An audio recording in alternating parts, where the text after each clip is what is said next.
आजकल के दुल्हन नाही कटनी करी है, नाही बोझा बंधनी करी है हो।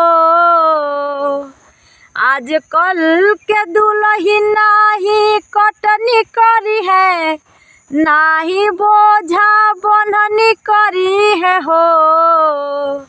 गेहूँ कैसे काटाई, बोझा कैसे ढोआई, सासू झोटा झोटनी करी है हो।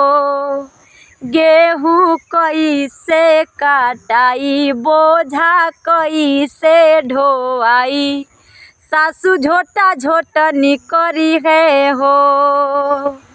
दुल्हन कहेली नाही कटनी करब, नाही बोझा बंधनी करब हो। दुल्हन कहेली नाही कटनी करब, नाही बोझा बंधनी करब हो। हई नैहर के दुलारी, दहेज लईनी मोटर गाड़ी, सासू बोलब जे जिया दे, झोटा झोटनी करब हो। हई नैहर के दुलारी, दहेज लईनी मोटर गाड़ी, सासू बोलब जे जिया दे, झोटा झोटनी करब हो। नमस्ते, प्रणाम।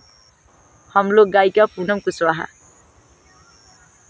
आज अपने गेहूं के खेत में बैठल बानी और हम सोचनी कि आप सबके कुछ कटनी के गीत सुना दी। कहे कि सारा लोग अपन अपन गेहूं के कटाई कईल चालू कर देले बा और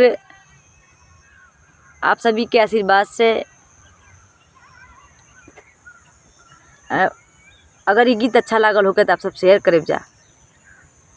और हमारे यूट्यूब चैनल बाटे पूनम कुशवाहा ऑफिशियल से, तो आप सब यूट्यूब चैनल पर जितना भी हमारे गाना पड़ल बा आप सब सुने जा, अपन प्यार देव जा, अपन आशीर्वाद देव जा।